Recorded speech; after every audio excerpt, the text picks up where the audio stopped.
就应该是在题库里出的。是吗？然后如果能搞到这样，其实它就这么几年，为什么出的题都不一样？它其实就是这一次出这几个题，出那几个题，没办法提到而已。是。Right, and we said that a basic problem that we'll consider is what is called Boolean satisfiability.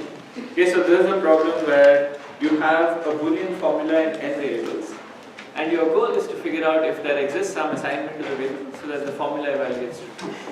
Okay, so that's the satisfiability problem. And we said that this is the definitive NP-complete problem.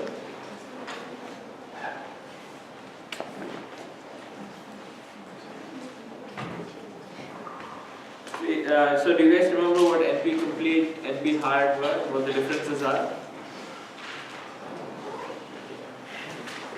So, yeah, anybody wants to recap?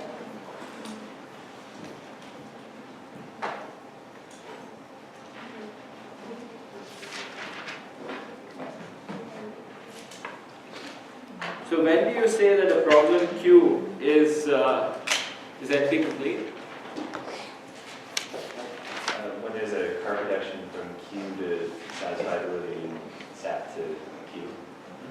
Yeah, so it's so we say it's NP-complete if there is a reduction to SAT and from SAT. Okay, so it's so we introduce this notation if Q polynomially reduces to SAT and SAT polynomially reduces to Q. And when is a problem NP-hard?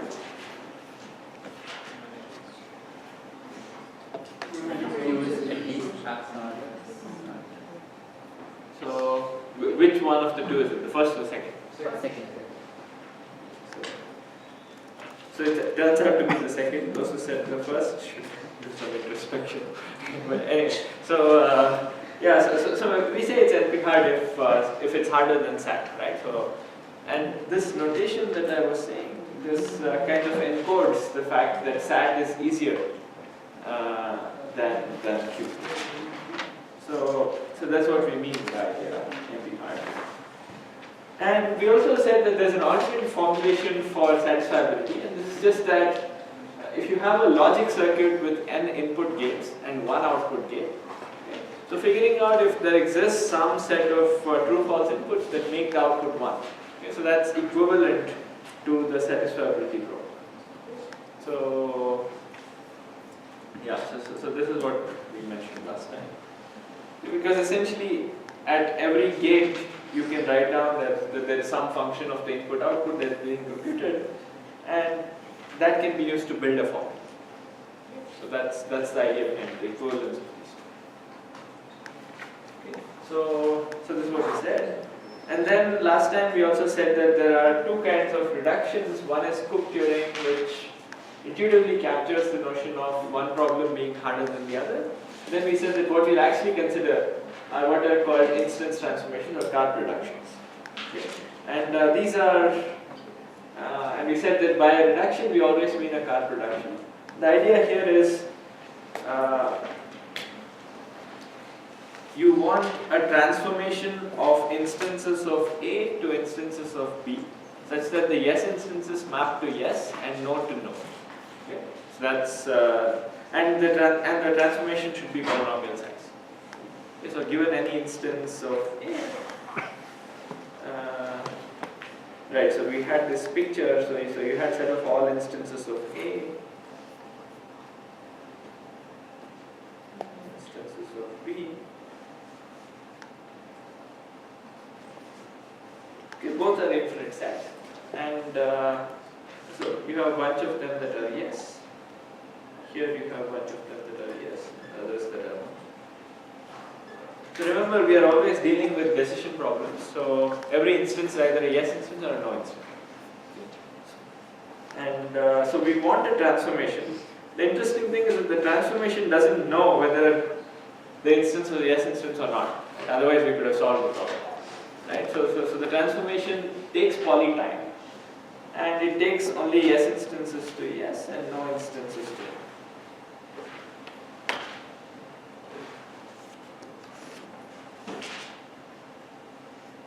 Okay, so this is the idea of reduction. And we said that once you have this notion of reductions, then you end up with a picture of, so we think of NP hard, NP complete as this, like there are problems that are NP hard, and there's NP itself, there's a few easy problems, and I said also that there are problems that are neither NP complete nor NP. Alright, so good. And today we're going to see more of reductions, okay? And so this is, they are called Karp reductions because, I mean, so Karp was the first person to realize that, oh, you can do this extensive set of reductions between problems. Okay. And so he had a paper, I think this is in 1972. It's one of the most cited papers in all of computer science. And what it does is, so he lays out about 22 problems or something like this. Maybe there's 21 or 22, I forget. And he basically reduces one to the other. And that's all this paper does. And it's significant because, I mean, this was the first time people realized that, oh, you know, this is how you think of equivalence between problems. And he establishes all these problems from some complexity theoretic point of view are all equivalent. Okay, so that's why this is such an important paper. Okay, so today we're going to see a few examples from this paper. Okay, so we'll see a couple of very simple examples. Mainly because I want to give you guys a flavor of what reductions are. Okay. It's not terribly important since this is an algorithms course, so you don't care so much about proving hardness, but you should know how you would go about proving hardness. Okay. So we'll just get a taste of this. So the first reduction I'm going to show is actually from SAT to a variant of SAT. Okay, so this is kind of a easy-ish reduction. So what is 3-SAT? Anybody know what 3-SAT is? Okay, so it's a SAT form. It is this is again the same kind of question. Given a formula phi with n variables and the additional structure is some type of that phi looks as follows. So it is an or, sorry, it's an and of a bunch of clauses. Okay, so phi looks like C1 and C2 Cm, where Ci is equal to some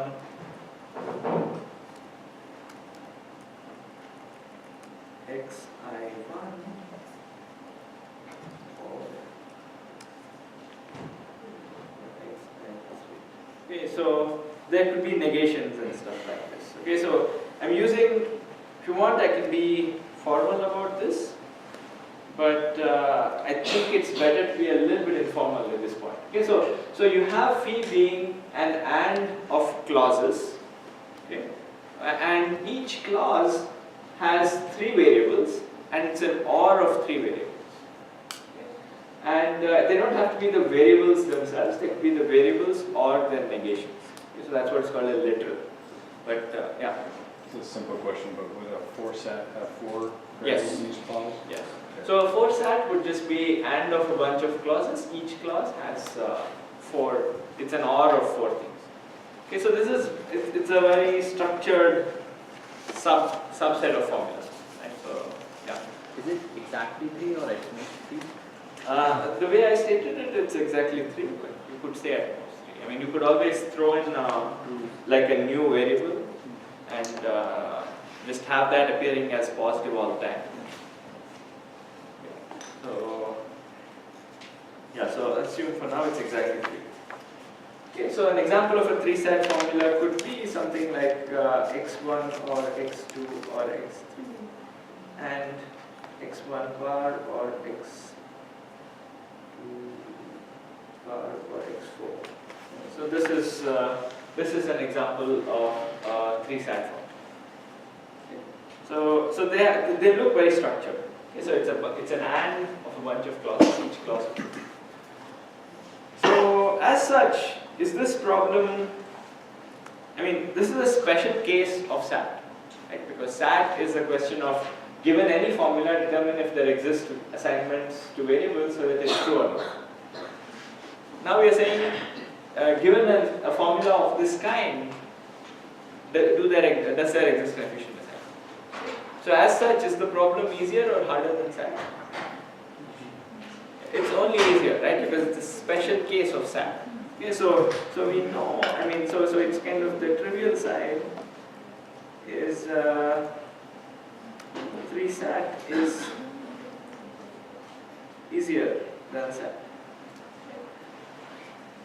And the reason for this is that the same formula you can have it as the transformation, right? So I remember when you want to show a reduction from one problem to the other, you want to find this transformation. In this case, the transformation is the trivial transformation. You just take the same formula. That's how you can only think about this. This is the trivial direction. Now for the harder direction, the slightly more non-trivial.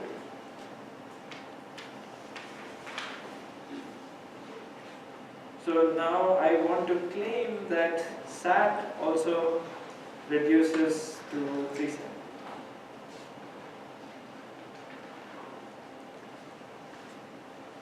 So do you guys see why this is, I mean, how one would go about proving something like this? Actually, what does one need to prove? Right, so that's the first step you should start with. Right, so to show that SAT reduces to 3 SAT, what do you want to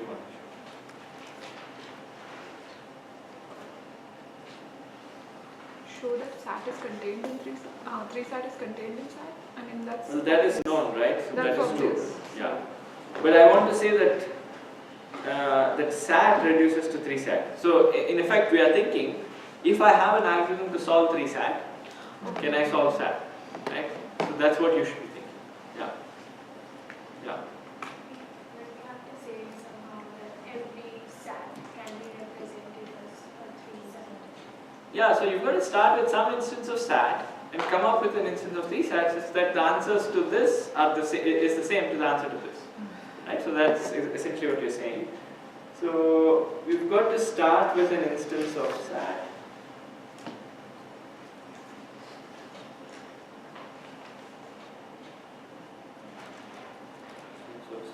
And let's call it IS and go to an instance of 3 SAT. Actually, let's call this phi, right? So phi is itself some formula. And let's call this phi prime.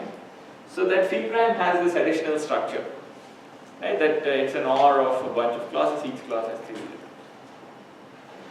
So, yeah. So what would be one way of doing this? And this reduction is got to be polytype.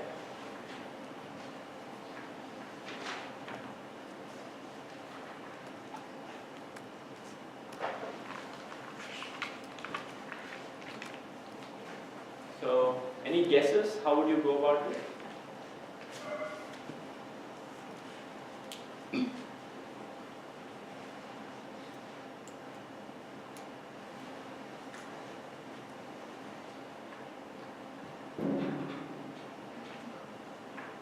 So, I mean, the first obstacle you should be thinking is, what do I mean by an arbitrary instance of SAT, right? Does it have a structure? Yeah. Right, so, remember I gave you 2 definitions of SAT. Can maybe the other definition help? Like the circuit viewpoint. So, could that be? Okay, so I want to give you that hint, right? So we start with the, let's take the circuit viewpoint.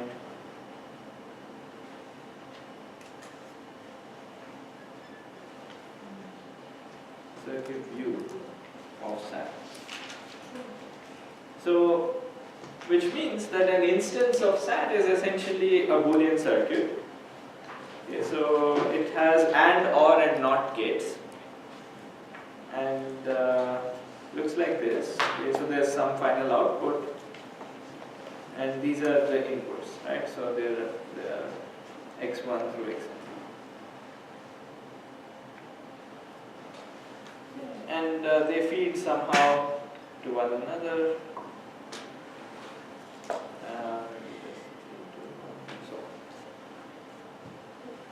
So, right. So we have this kind of a viewpoint, right? So now, can you, take this circuit, right, and come up with a 3-sat formula that is satisfiable if and only if the circuit is satisfiable.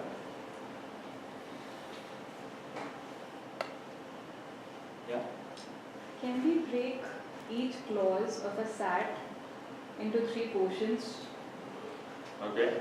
and then it essentially reduces to a 3-SAT then?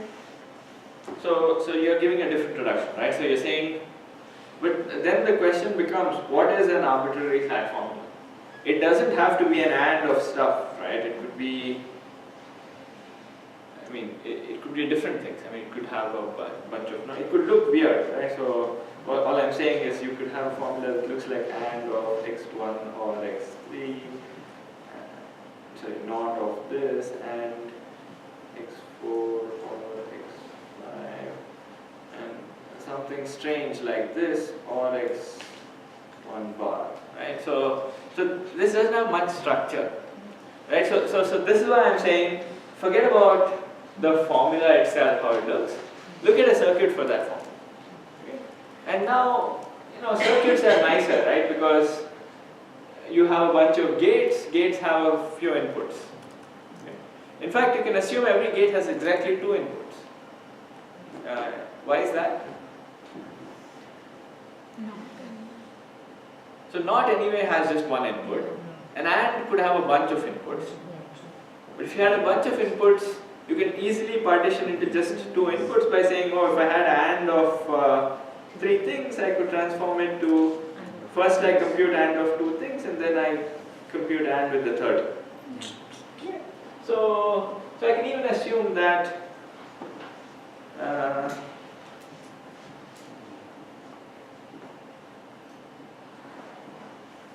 can first transform my circuit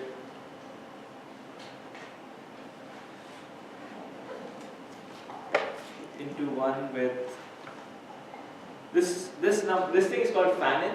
Okay, so fan-in is the number of inputs that any gate has. Okay, so one with fan-in is number of inputs going into any gate.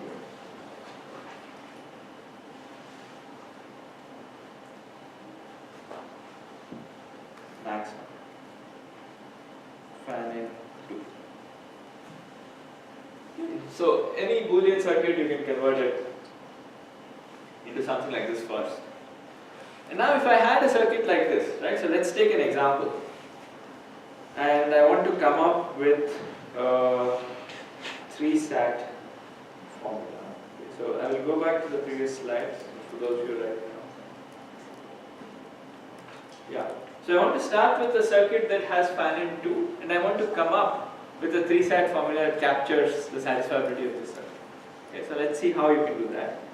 So suppose I'm going to draw a circuit that looks like this. So it's an OR of A, B, and then there's maybe a NOT gate with the C, and maybe you have a AND of all of these.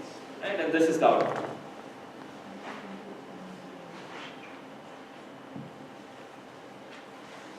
Okay. So this is a circuit, right? So it has this layered kind of a structure. Can you think of a natural, what we want to do is use this guy to come up with a 3-sat formula. Fibra. So in this case, this is actually, okay, so maybe I should have a little bit more complicated circuit. So maybe it's AND of B. So So earlier it was a 3-set formula to start with, so now it's not at least to start with. Right, so what we want to do is you have a circuit of this kind. In fact, the circuit could be messy. You want a generic way to transform this circuit into a 3-set formula, right, so that the blow up is not too much. So can you think of one?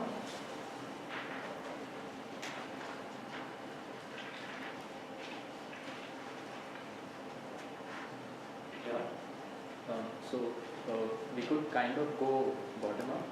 Okay. And there are 3 cases here, right? So wherever we have a and between 2 clauses, that is directly like I can say, let's say x1 and x2. So I could convert it into x1 or true and x2 or true, and this is a valid SAT, 3-SAT. Then there's the case of or, right? So you're saying let's try to go bottom up, and now you want to say, but now what if there's an or on top? Right, so what if there was an or on top? Then an or is, how would you make that into a 3-SAT? I mean, you don't have, so actually this is probably a good way to start. Okay, so you're saying go bottom up. So initially I agree. Okay, so like let's say you try doing it. So you get, oh, okay, I have B or B and C. Okay, so this is a 3-SAT formula in itself. Okay. Now I go to the not. Okay, and how do I have to negate this 3-SAT formula that I have here, right? And so if I had a formula where I had C1 and C2 and CK for some K, this is what you had until this point, let's say. Now you negate this. All of a sudden it's no longer 3-SAT, right?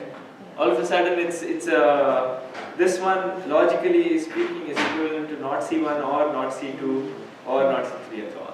This is no longer an AND of a bunch of clauses, it's an OR of a bunch of clauses. And now you got all mixed up, right? So is there a way to avoid this? Yeah. But if we calculate B and C at the below level, then we already have another literal, like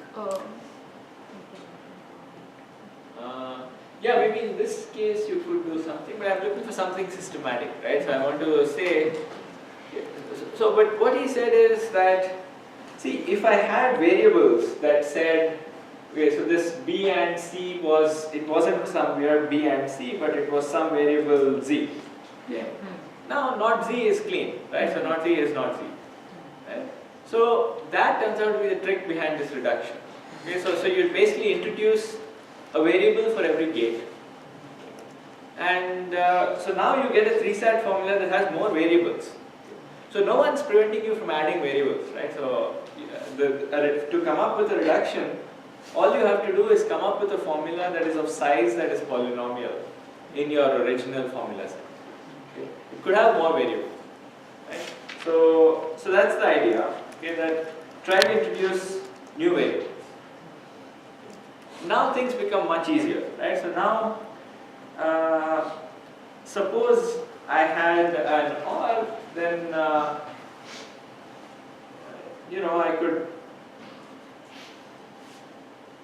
could even start bottom up like you were saying, and here I would have I would denote the output of this gate by Z. Let's be systematic. So this could be Z1, this gate could be Z2, this gate could be Z3, this gate could be Z4. Okay, so Z4 is the final output that we want. So, right, so now one part of it is easy, right? So now writing down what Z4 should be is actually is somewhat simple. So what do I want, right? So I want Z1 to be equal to B and C, Z2 to be equal to not Z1. I can write down these constraints, Z3 and B, Z4 equals Z1 or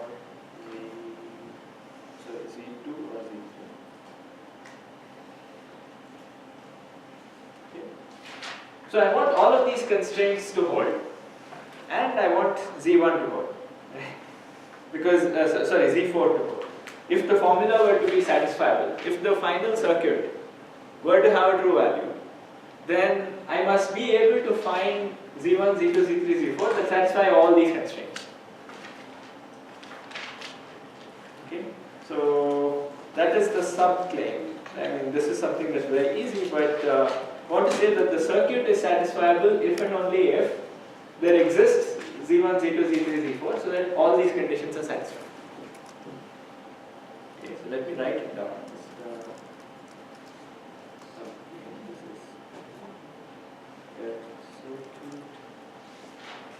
Is if and only if there exists Z1, Z2 up to Z4 such that, and also ABC such that all the constraints on the left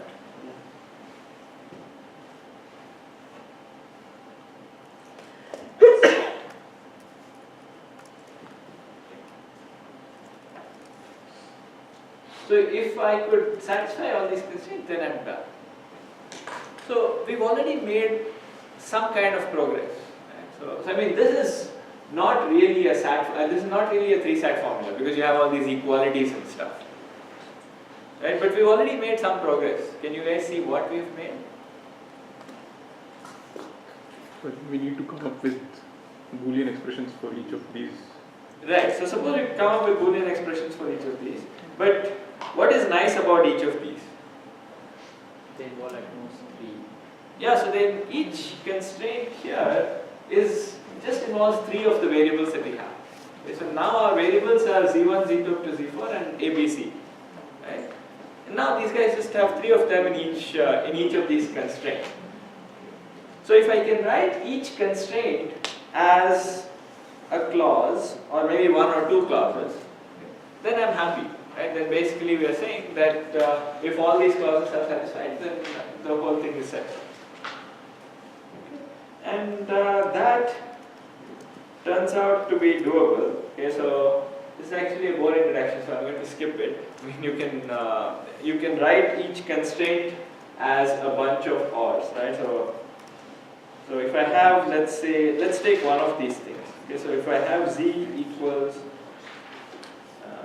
X and Y, then I can write this as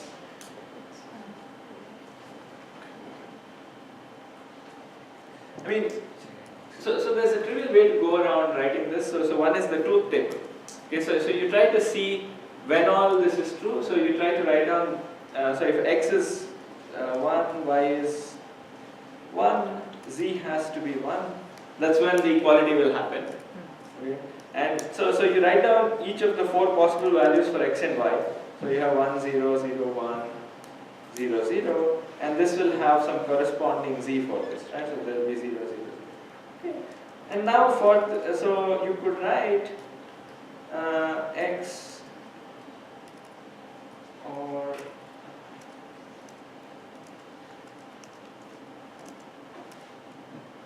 X and Y and or X and Y bar and Z bar, stuff like that. Okay, but this is actually an OR of ANDs. There's a similar way of doing AND and FOS. I forget what it is now, but you can always write these kind of like 3 variable things as a 3-SAT form. Okay, and that's the idea. Okay, but the main key idea in the reduction is to introduce new variables for every node in the circuit, so that you just come up with equations, each of which involve just 3 variables. And an equation you can convert into a 3-SAT formula. Okay, so that if you guys want, I can try to deduce it, but we'll see if we have time at the end. Okay, so it's actually pretty straightforward, and there is a way to do it from the truth table. And if you've done an EE class in the near past, you would remember this. So That is last called one. product of sums.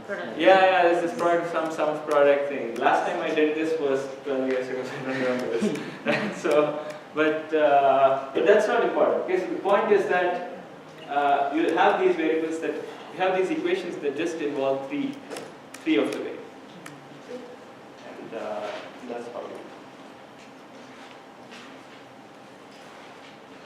All right. So good.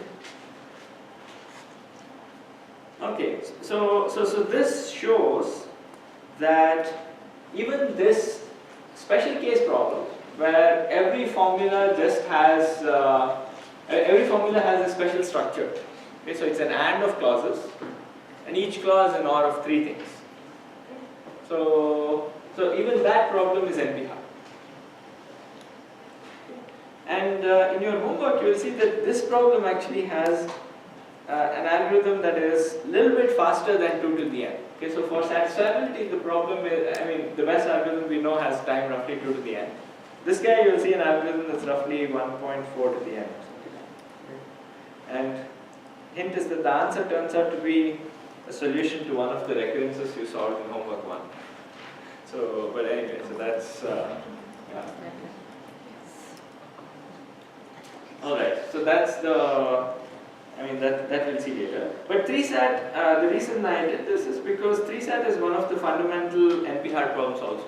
Because, see, when we want to prove that a problem is hard, we want to reduce from an already hard problem, right? From a problem that is known to be difficult. So SAT is very unstructured. It has this circuit, it has all these things. Okay, so we would like to have a clean form of SAT and say that like next time I want to prove some problem is NP-hard, I might want to start by saying, oh, 3SAT reduces to this problem. I already know that SAT reduces to 3SAT. Okay? So you have proved that SAT reduces to your problem also. And that's how reductions work. Okay? So they always work, you don't always start with SAT and prove. Like, although the definition basically of NP completeness says that there's a reduction to and from SAT, you don't actually prove that SAT reduces to your problem. So you try to show that there is some problem I know to be NP-hard that reduces to your problem. Okay? And usually it's nice if that problem has some structure. And 3SAT is one very important thing. In fact, we'll see an example of this. Any questions on that? Yeah, I just explained it in words. So if you have questions on that, just tell me.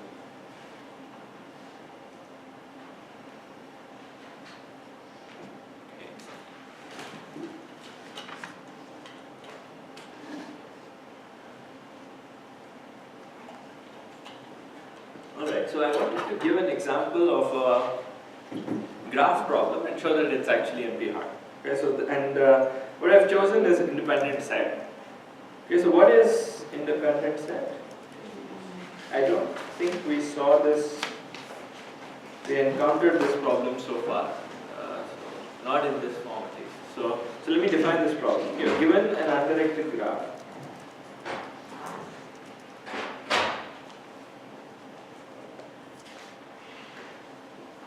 Okay, G. Okay, and the goal is, so let me define what is called a maximum independent set problem. And the goal is to find an S of size as large as possible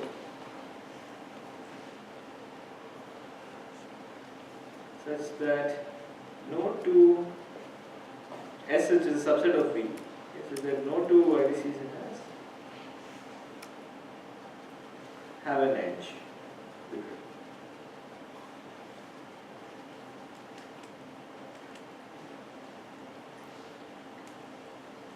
Okay, so this is a very natural problem.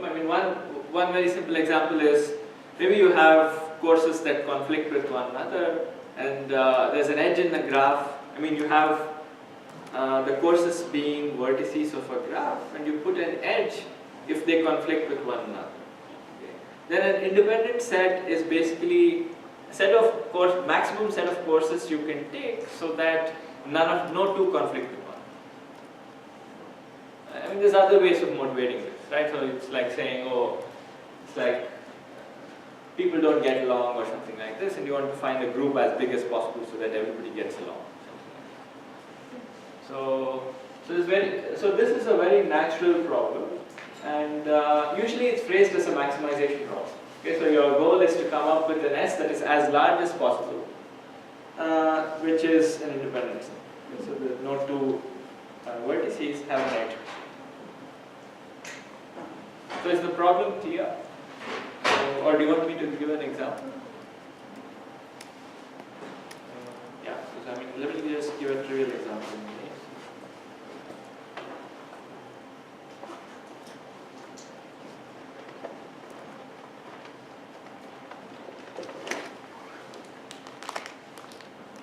Okay, so what is an independent set in this? Like, just one would be an independent set, right? Because it doesn't conflict with anybody.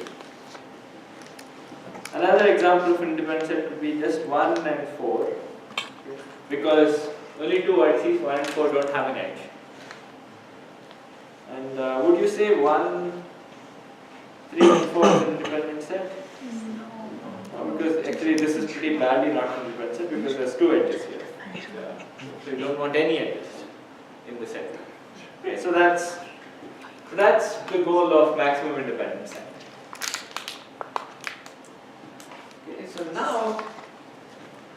So this, as I said, it's a problem that has many applications, like a lot of scheduling and these kind of things. You can model them as independent set problem. But it turns out independent set is NP hard. Okay, so that's why you probably don't want to model your problem as independent set. Okay, so that's so one thing we've got to do is we've got to get rid of the max, right? Because all our theory of NP hardness has been defined for yes/no. For yes/no problems, right, or decision problems. So how would you get rid of the max?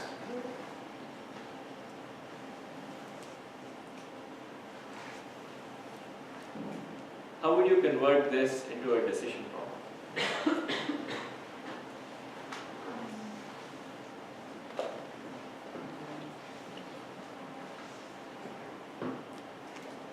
What did we? Yeah. Is there a set S that has vertices with no edges without the as large as one? Right, but then I can always say the answer is yes, because I can always give one node, right? Greater than, with more than one vertex. Well, then I find two vertices that don't have an edge. So, but can you extend this? Can you say? We ask if there is a set of size something. Right, so you could, so this is the standard way you convert a maximization into a thing. You introduce a new parameter. So you basically say, oh, I give you this graph and some number k. Okay, so the input is now graph G, number k. And the question is there an independent set of size k? Note that if you can answer this, you can solve the maximization problem by trying different values of k. Okay, so this is the usual thing. Alright, so now this is a decision problem. I want to show that 3SAT reduces to, and this decision problem I'm going to denote by IS for a independent set. Okay, and I want to say that 3SAT reduces to IS.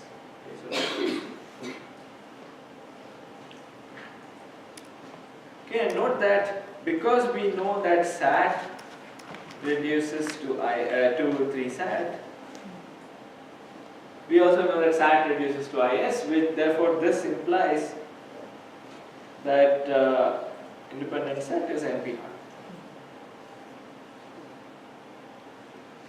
So this is what I was saying earlier, that we often build off reductions. Okay, so you show some problems hard. And this is another reason Karp's paper gets cited a lot, because he came up with 21 problems and proved that they're all NP hard. So now next time you have a favorite problem, you can look at Karp's list, then you can say, oh, I'm going to reduce this problem to my problem. Okay, so the problem that might look as close to your problem as possible. And, so that's the other reason people always cite it, because they find some problem in it that is useful.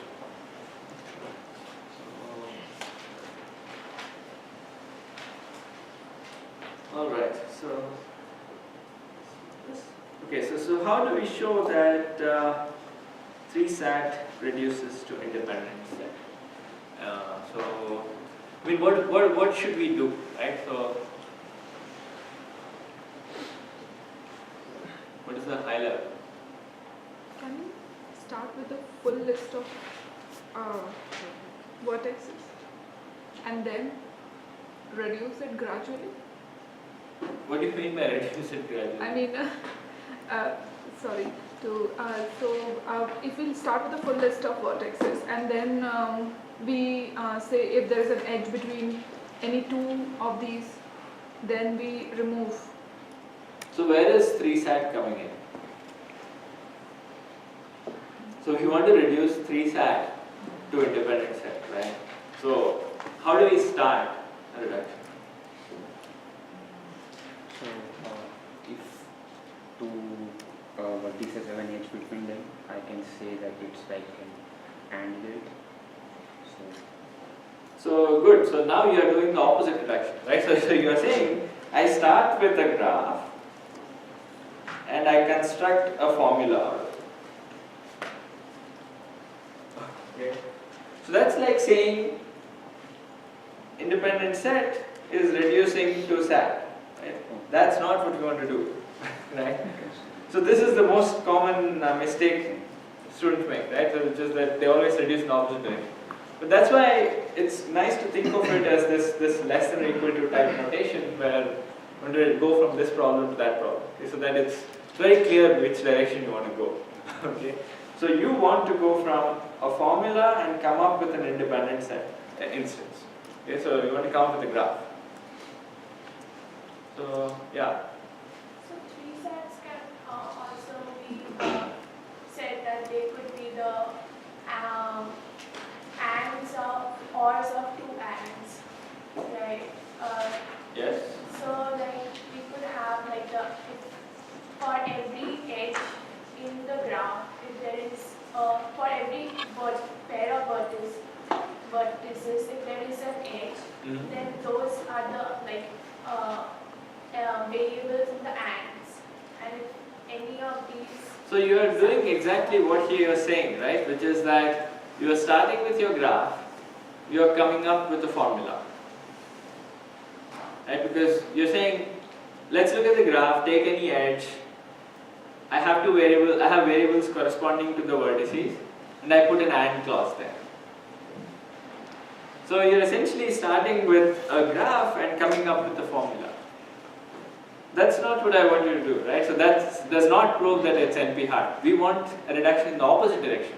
Like I gave you some 3SAT formula, something that looked like this, right? This is your input. Now you've got to come up with a graph and say, if some graph has an independent set of size something, then this formula is satisfiable. Otherwise not. So that is the goal. Okay, so you guys should think about this for a bit, and so you should make sure you understand this point. Okay, so that you will be to reduce 3SAT to independent set. You have to start with an arbitrary instance of 3SAT. Okay, so let's call this phi and come up with a G and a K such that G has an independent set of size K if and only if phi was satisfied. So this is the goal. So you should always think, oh, I have some 3-sat formula. Okay, so it's some weird thing. And how do I come up with a graph now? Okay, so that's the question you should be asking. So wherever like ants are there in this tree sat, we could just put an edge over there in the graph.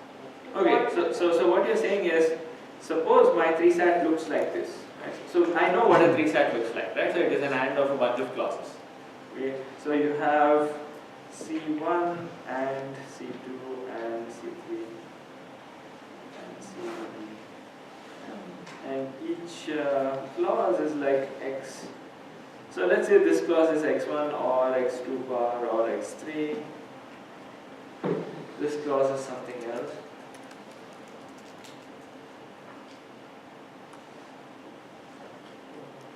Stuff like this. Now what do you want to do? How do you convert this set of clauses into a graph? So you seem to be trying to say, okay, I have variables that I have vertices that correspond to variables. Okay, and so somehow if there were x1 and x2, you want to put an edge, but there's no x1 and x2 or anything like this, right? So also you have these complements, so maybe you want. Yeah. I think we can introduce a vertex for each variable and another vertex for each complement. Okay, so you can have two elements, yeah. And you there have can be xi and you have xi bar. There should be an edge between the variable and its complement. Okay, so this is a good observation, right? So he's saying, I should. So actually, this kind of gets to how you would go about proving this, right? So the reason you put an edge between a variable, what is the reason? Why would you want to put an edge between a variable and your complement and its complement? Both cannot be one at the same time. So if we choose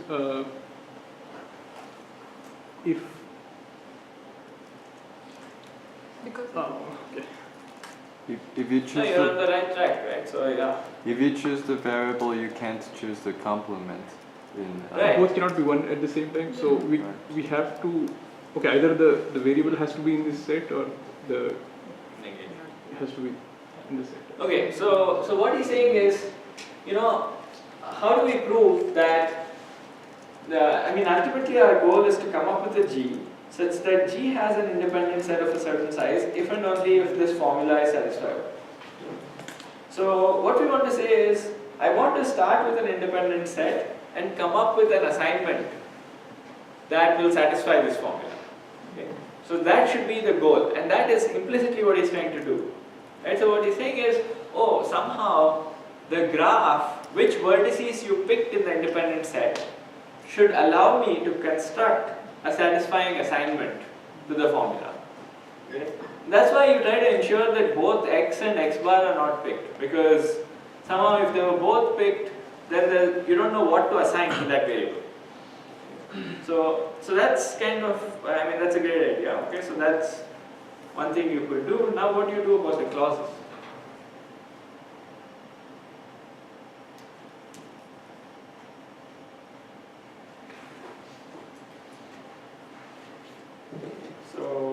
So this is actually a little bit tricky, so I'm going to actually give you a hint, because it was,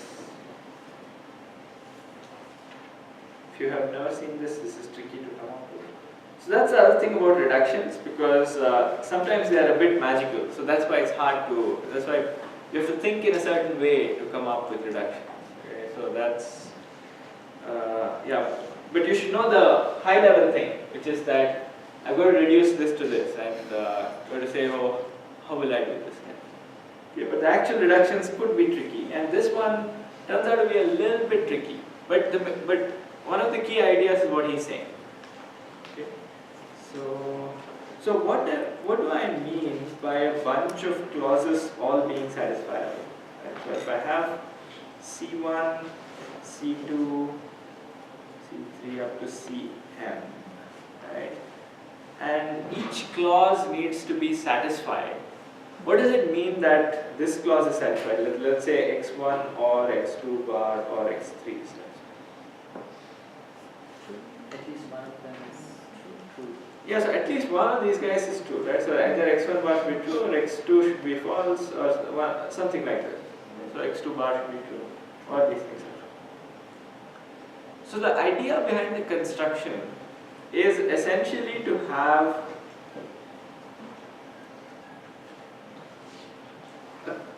like 3 variables, or rather 3 vertices per clause. So this is what is called a gadget typically. So you have so you have 3 vertices per clause. One I nominally write it as x1. I write x2 bar, x3. So these are not the labels of the vertices because there could be other x1s in other clauses. But I'm just like for my convenience for this clause I'm writing down x1 here, x2 here, x3. Okay. And I have somebody else here. So C2 corresponds to something, C3 corresponds to something else.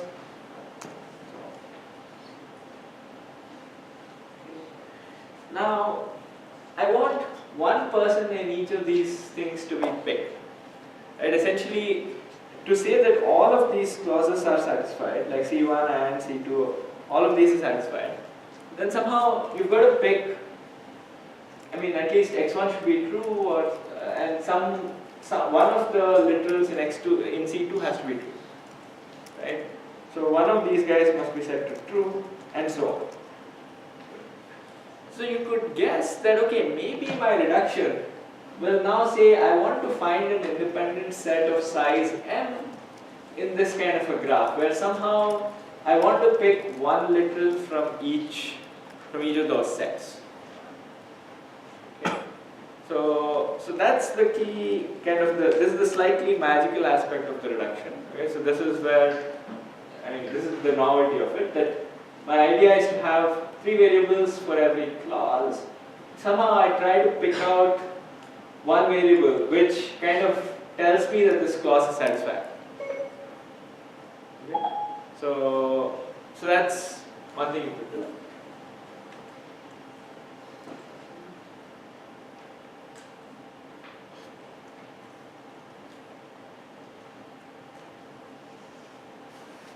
Alright, and and now the goal is somehow to find an independent set of size m.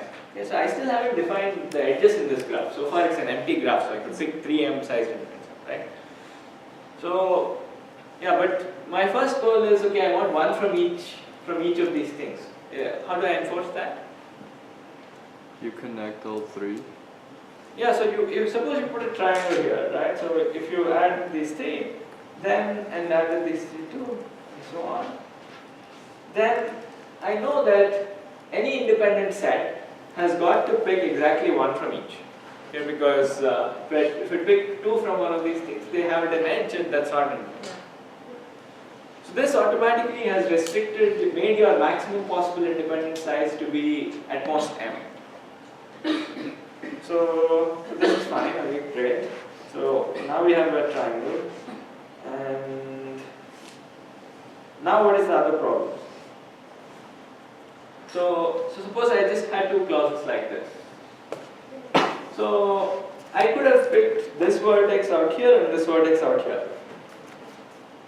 And this is bad because this is kind of telling me that x2 bar is true, and that's telling me that x2 is true. And both can't kind of happen at the same time. Now you use his trick, right? So what one could do is you could say, okay, any time I see an x2 in one of these clauses and an x2 bar in any other clause, I add an edge between them. Okay, so there's 2 kinds of edges. Okay, so one is the triangle edges within edges.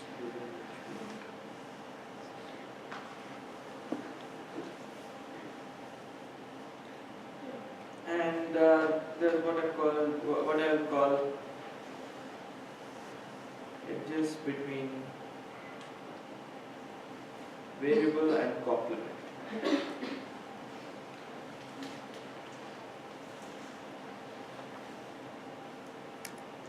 Okay, so in this kind of an example, I saw an x2 there and x2 bar here, so I'll put an edge between these two. Similarly, if there's an x1 here and an x1 bar here, I'll put an edge here. There was also another x1 here, so I'll also have this edge.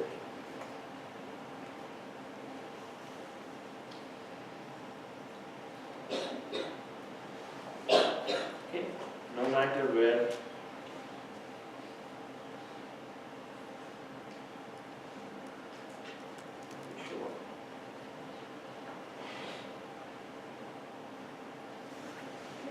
So, yeah, I'm ignoring x1 or x1 bar showing up in the same clause because then that clause is always true and I can forget about that. Okay, so that's some pre-processing. So this is the reduction. Okay, so this is the graph that I want to look at. And now, suppose this graph has an independent set of size m. So now what do I want to prove? So the proof is, the claim is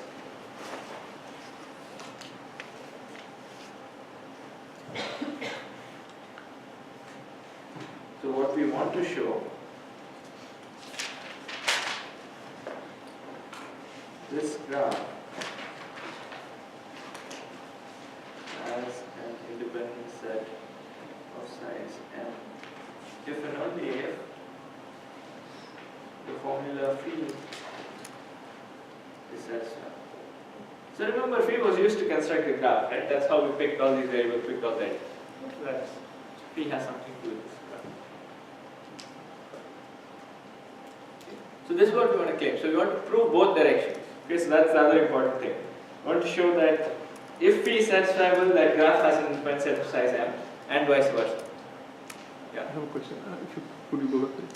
So this basically prevents x1 and x3 from being 1 at the same time, right?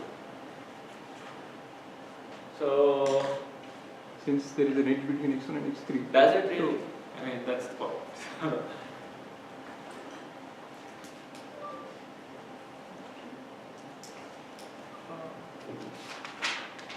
So you're saying that suppose there's a satisfying assignment in which x1 is true, x3 is true. Okay. So you don't really have to pick two things in this thing, right? I could just pick x3. Did he answer your question? Sorry, I missed it. So, maybe you want to speak up there. Yeah. Oh, I mean, connecting all the vertices prevents it from picking more than two vertices. It prevents Yes. So I agree. So I think he agrees with that fact that I mean, what he's bringing about is this interesting point that the reduction has to go both ways, right? So you can't just say you can't just make it harder and harder for an independent set to exist. I mean, you also have to show that if the formula is satisfiable, then this graph has an independent set of size m. Okay. So you shouldn't somehow prevent x1 and x3 from both being 1. Maybe the true assignment has x1 and x3 both being 1.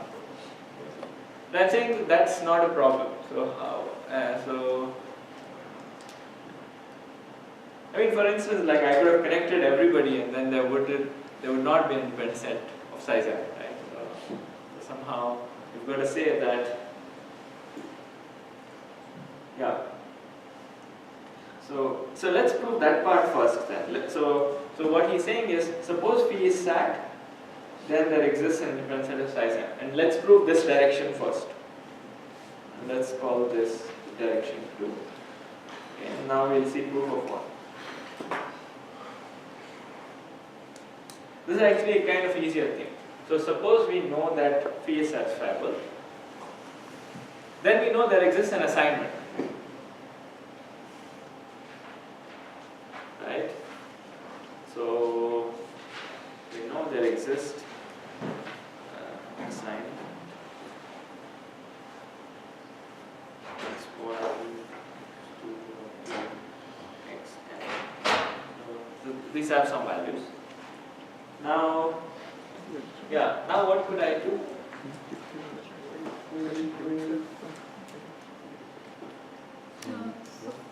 I want to say that there exists an independent set of size m in this graph. Right? It cannot be chosen because It's more not pertaining to the individual values of x1 and x3 per se. It's like x1 and x3 or x1 and x2 or x2 and x3 combined should be true.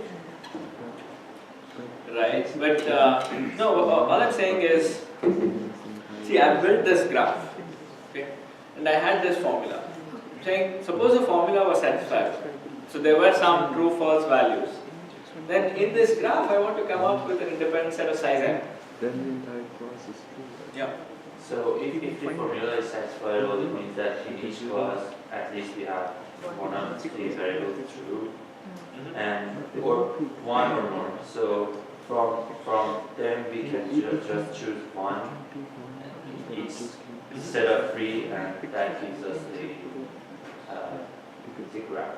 The actually is So is his argument clear? So all he's saying is, so he's answering essentially his question. Although he seems busy.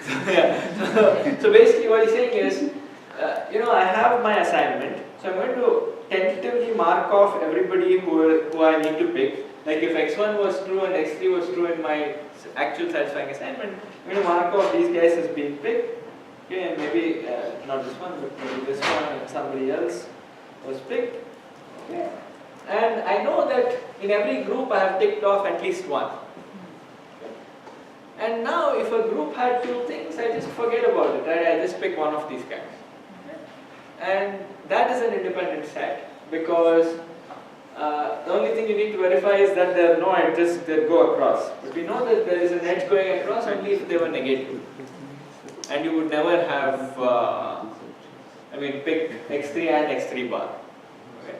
So that's the argument. Okay. So the argument is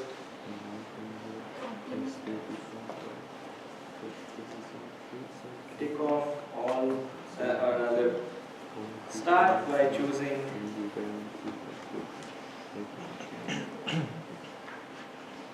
all the xi's or xi bars that are true. So if we picked more than one vertex in one group, just arbitrarily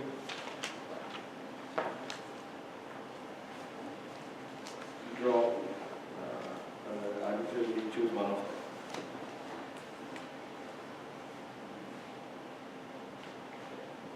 And that's the final independence. Okay, and we know that in every group we must have chosen at least one because we know the original formula was m. Okay, so that's why you get a set of size m, and it's an independent set because now you have only one per group, and if you had an edge across, then it means that these two were negations of one another, and that by definition we know is not true because you only pick things if the corresponding xi or xi bar was true. So you could not have picked both of them. Yeah. What if there was a x1 here and then x1 in another class? Yeah. We should not be choosing x1 twice, right? Why not? Because this x1 makes both these clauses satisfiable, so we are happy. But doesn't that reduce this value? Doesn't that make it m? Yeah, it's. Yeah, because this in the graph they are actually legitimately different vertices, right? So you've had copies of these. That's yeah.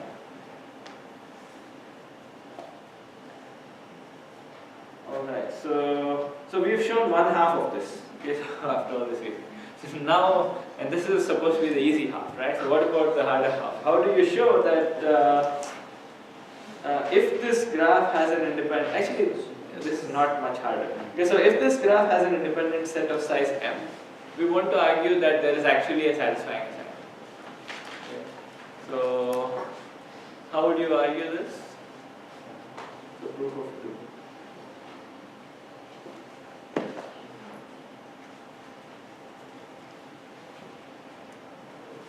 So I'm telling you this graph has a size, has an independent set of size m. Now I want to come up with an assignment to the formula. So again, how do you do it? Yeah. So starting point would be to see that since we have an independent set of size m, we would never have, we are forced to choose from each of the clauses. Right? Okay. So that gives us the and kind of property, right? Yeah, so what he's saying is, okay, yeah, so if I found an independent set of size m, we're going to have precisely one in each group. Because there are n groups, each group I can't choose more than one, therefore I'm going to have precisely one. So that's great. So I have, let's say I've got this guy, this one, this one. Yeah, actually I have too many ticks here, but maybe I'll use crosses. I have this one. Oh, I can use color. This. Oh no, I couldn't have had two things in one. So maybe I have this and this one. And, this one. Okay. So I've had one per clause. Okay, and I have somebody out here. Now, how do you build, how do you argue that you get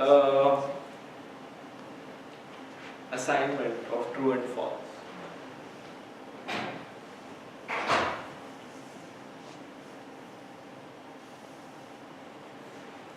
I mean, what is basically the only thing you can do? If you pick something, we are saying it to true. Yeah, so whatever you pick, you say it's true, right? Like if I picked x1 here, I set x1 to be true. If I picked x1 bar, or sorry, x2 bar, then I set in some place, then I set this x1 equals, x2 equals false. So that's basically all you can do, right? And now, what are the issues that could arise? Could you ever get a contradiction? Could you ever have somehow x1 being picked in this clause and x1 bar being picked in this clause? No, because by construction we've put an edge between any two things, right? So this is the second kind of edges between variable and its complement.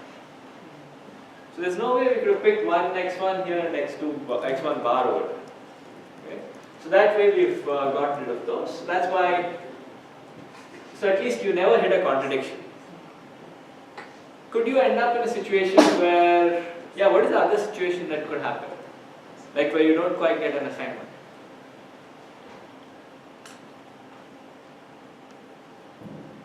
It can be either one or true or false. Yeah, so sometimes, maybe you've never picked an x1 anywhere in this or an x1 bar. Okay. So you didn't have to set x1 to be anything in order to get an independent set of size. Yeah? And that's perfectly fine because then no matter what you set it, you already have one true thing, true literal in every clause. Okay, so you don't care, right? So you just set it arbitrarily. So the proof of 2 is actually extremely simple. So it's just assign according to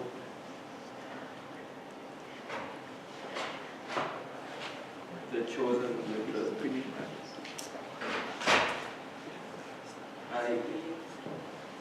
If x1 was chosen, set xi equals true. If xi bar was chosen,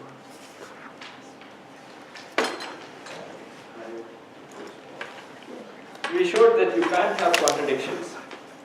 You could have incomplete assignments, but that's perfectly fine. Okay, but you still have one true in every clause. Do you have a question? Okay. You didn't seem convinced by my argument. So yeah. All right. Now we won't have no contradictions.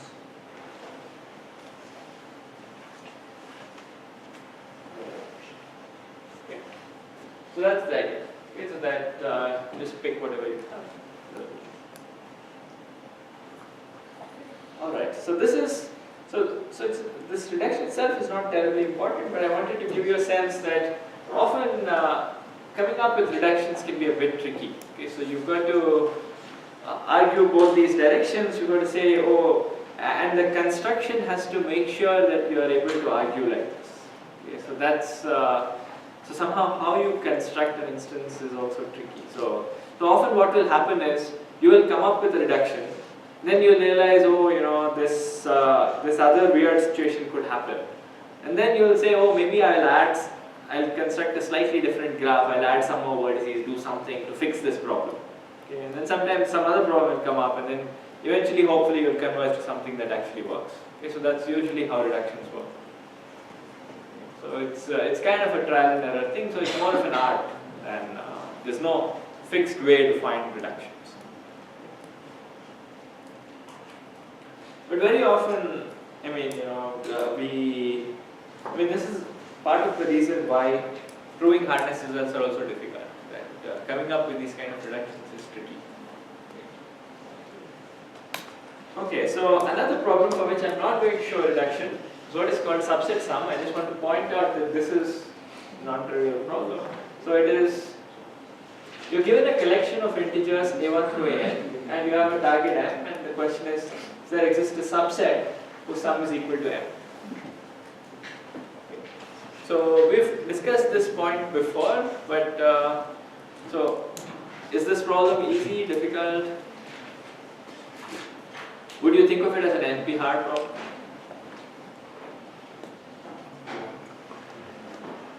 Like we started out with making coin changes and stuff like that. It's exactly the same kind of problem. So you could say there is a dynamic programming algorithm for this, but is that a polydyne algorithm? Why is that? Because finding subset itself. Because we saw a reduction. That's fine, right? So there's, I mean, there are problems in which maybe you find some subset. I mean, I'm not asking you to find all possible subsets. I'm just saying, oh, find me one subset. What do you mean? The value of t, whatever value. Sorry, The number of sections? m is the sum. Yeah, m is the sum. So what you want is, so actually what is wrong with the dynamic programming algorithm?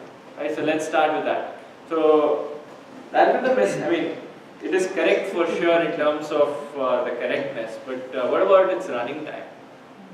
So you start with 0, you start, I mean, you have memory of m. You try to see if using the a's, you can somehow, I mean, get to this thing. Right? You do the usual. You say, okay, I want to use a's that are less than a's up to a certain point. You can do dynamic programming. Okay, so hopefully, if you've done one of the questions in the second homework, then you would be able to see that this is doable by dynamic programming. Okay, but interestingly, the time that you need is something like O of m times n. So is this a polytime algorithm? Why do you say it's a polytime? It looks polynomial, right? M times n, yeah. But this is what I was saying earlier, right? So even though my it's m times n, m is actually, m is actually the target. To write down m, I just need log m bits. Okay, so if I suppose I want to tell you that come up with, suppose my integers are 144, 256, something, and I want you to come up with 144. Okay, so what is the size of this instance? Right, so the size of the instance is whatever bits I have used to write down the instance. So it's to write down 144, I've used roughly log of 144. So that's like log a1, log a2, so on, plus log a. So the size of the instance is sum of the logs of these numbers. And we don't know of an algorithm that is polynomial in the size of the instance. So in this sense, turns out this problem is actually NP-hard. Okay, so subset sum is actually NP-hard, but it's in this kind of strange sense that it's not, that we don't know of a polynomial time algorithm that is, of an algorithm that's polynomial in the size of the instance. Okay. So, yeah, so that's the idea. I won't show you the reduction because it takes some more time and it's kind of, again, it's a tricky thing like this other reduction. Okay. So it's not that much value in seeing the reduction. But it's important to know that this is the reason this is actually an NP-hard problem. Even though you have an M times n algorithm, that's not polynomial.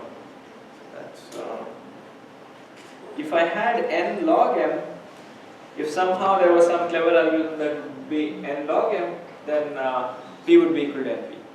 Then this problem can't be NP. So, alright, so that's,